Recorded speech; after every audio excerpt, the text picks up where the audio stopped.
Hey guys, it's Brandon back out here in the garage about to cut the board for the van, but I wanted to make a follow-up video on the Jim Mero stuff. I'm not going to get into details about what he said, but I do want to give him a compliment. It's the difference between a classy human being and pretty much everybody else this day and age. And Jim Mero is a class act. He's just a really good dude. And just for shits and giggles, we can do a compare and contrast here between how Jim Mero handles things when people disagree with him and how Justin handles things when he hears that people are disagreeing with him. So I'm not going to get into the details of what Jim Mero said, but again, because that's just a private conversation. But there was plenty discussed, and what I'll say is this: he's just a super polite guy, and I'm not trying to give myself a compliment. I'm trying to give him a compliment here. He basically comes right out of the gate with, very humble the way he approached me in private message again. We've talked before in the past on my other accounts.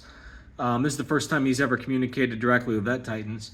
But he just said, because that's what I messaged him from, was Vet Titans. I shot him a private message with the things that were being omitted from Justin's channel. See, I was making comments on Justin's channel in the live feed that Jim Mero would have been able to see, but Justin blocked me. He made it so that you can't see my stuff. And but in the beginning they were going up, and then they started deleting them. Justin had this moment of hesitation where he's like, like he skipped, like making a mockery out of they're not going to answer my question. Just boom, delete. But anyway, the point is, because I don't normally comment on Justin's stuff, I leave him alone. But what I was going to say is this. Okay. He basically said, Jim Mero basically said, he didn't disagree with anything that I was saying, and what I was saying is possible, and that my assessment makes potential logical sense. Again, I'm not going to get into it all because it's a private message, but I'm not saying that he said that I'm 100% right. Okay, I'm just saying he isn't a know-it-all, even though he has the right to be. That's the difference. Same way, like if somebody throws something out to me, like we're going to go back now, we're going to compare this to the Justin situation with the LT2 and two little helpers. Even though I knew that there was a 0-1 surprise coming, and for those of you who say, oh, there was never, a Grand Sport surprise coming, and those of you who are saying, oh, there never was one, haha, you were wrong. Guys, GM changed their mind along the way. The LT2 with two little helpers, the clue that was given to Justin's guys in the beginning, that was when the plan was still intact.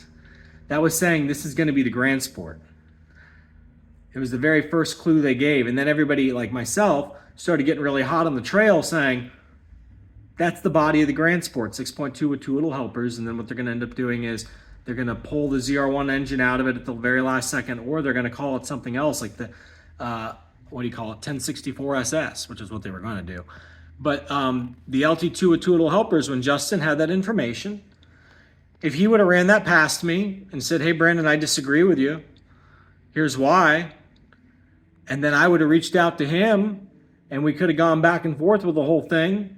Or I did reach out. but the difference is Justin just goes radio silent and just does his thing and just says, no, you're wrong. So Jim Mero could have done the same thing. Jim Mero could have came back on the episode yesterday for a second episode because he admits he saw my first video, okay, which was like, a month ago.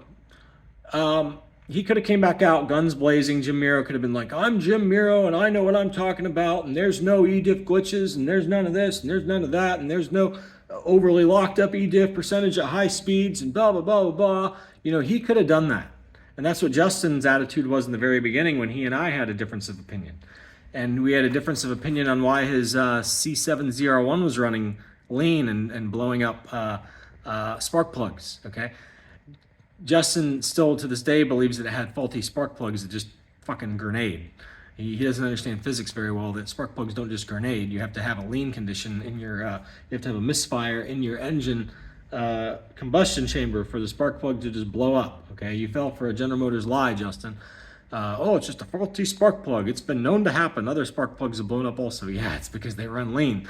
And so anyway, no, Brandon, TSB says this and you're wrong. You're wrong, Brandon. And see, that's the difference. Justin is a know-it-all who knows virtually nothing. Jim Mero is a person who does know a tremendous amount of information, but still will keep an open mind to plausible things. And so all I'm going to say is, again, I'm not going to get into all the details of what was said. And I'm just going to tell you guys right now, unlike Justin, Jim Mero is in a very tricky spot. Jim Mero didn't tell me this. I know this because I know how it works. I called this back when Jim Mero was talking about how the C7 handled better than the other mid-engine and rear-engine cars with its similar weight distribution to the C8. And I said, he better be careful because GM's going to come after his pension if he keeps shit-talking the C8 and talking truths about the C7. This is like years and years ago, back in like 2019 or whenever it was that the C8 was revealed. Jim Mero made one little comment and everybody at General Motors blew up. Well, it's because the people at General Motors were insecure because they know Jim Mero's telling the truth. And I'll just say this, guys, and this isn't Jim Mero's words, these are my words. This is my opinion. General Motors was smart. They knew that Jim Mero was coming out of a very well-balanced car, and they knew that if they put him into the C8 and the C8 had any shortcomings, he would be an advocate for the front engine car to continue.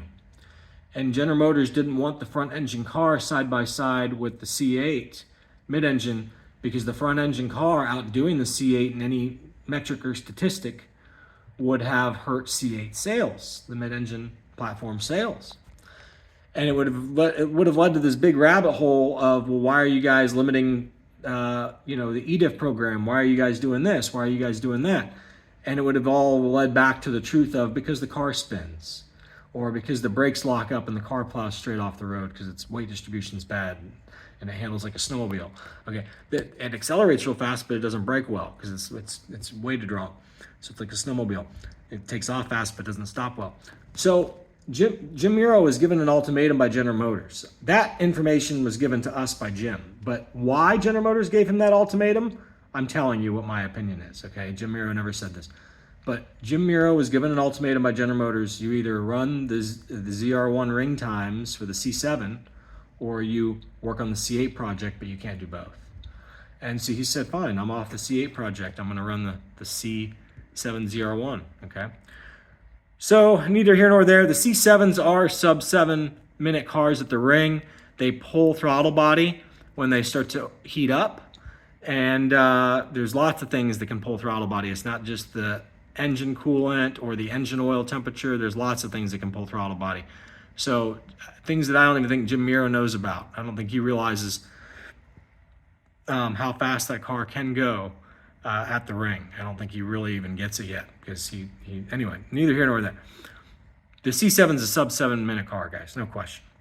Especially if you had active aero on the thing, it'd be a sub 650 car, no question, like no question. Both Z06 and zr1, no question. So anyway, I really have nothing great things to say about Jim Mero. The only negative thing I had to say, I said it a month ago in the video. I said it's not wise. He can do whatever he wants. I'm not his boss. It's not wise to make videos about what a ring time is on a car that you've never driven yet. He's admitted that he's never driven it. I knew that before he made that announcement because he said it in a couple of different podcasts that I've listened to, that he's never driven the C8 yet. So he just really doesn't understand, and he's not opposed that there is a problem, but I told him, I said, I don't expect you to agree with me once you realize that there is a problem. If you do realize that there's a problem, I don't expect you to agree with me. You're under pension payments from General Motors. You can't.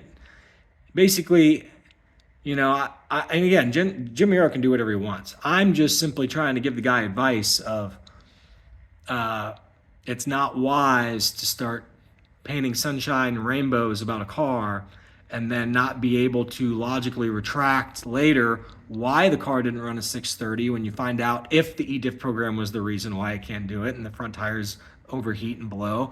And that's why General Motors is having to play with different tire compounds so that tires don't overheat and blow at the end of the lap, which I suggested they do, and it sounds like they're doing it because different people are now saying that they're doing that. Which it just makes sense. If you're not going to change the ediff program, you got to change the tires that don't melt so easily, that have less grip in the beginning but don't blow at the end. They take longer to get sticky. They're like, it's like you're running on ice in the beginning and then they get sticky towards the end is basically what you got to do. But which is, I think that's what they're going to do. And I think that's what's going to get them to their 653. And I think that they are currently just a second behind the Mustang GTD, but I believe that they are a second behind. And I believe that's why there hasn't been a ring time released yet. And I believe it's because the 2026 are not in production yet, which again, that's what I was complaining about yesterday, was that Justin and Jim Mero weren't talking about that the 2026s aren't in production yet. So General Motors may not, I'm basically giving GM a bone on this one, giving them the benefit of the doubt and saying, since the 2026s are not released yet, maybe they can't release the 2026 ZR1 ring time, because that is a 2026. They have the 2026 brakes, 2026 Pro Mode PTM.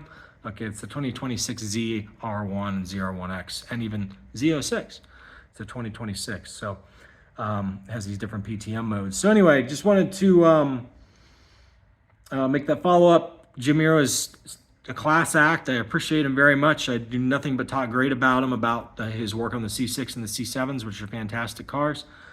I've got another guy for you to subscribe to. He's got a race car that's a C7 that's built out well, and you'll see things where there's a C7 going into a drift, into the white and red checker pattern, you know, the bumper edge of the track. It's on Facebook and YouTube and Instagram, going viral because it's such a cool video. It's a black C7 that's built to the hilt. Guess what it has, guys? A mechanical diff. Okay, so just that's all. All right, so appreciate you guys. Appreciate Jim Mero. Really great guy. Again, out of respect to him, I don't want to get into all the things that he told me in private message, but he is a really good dude, guys. All right, see ya.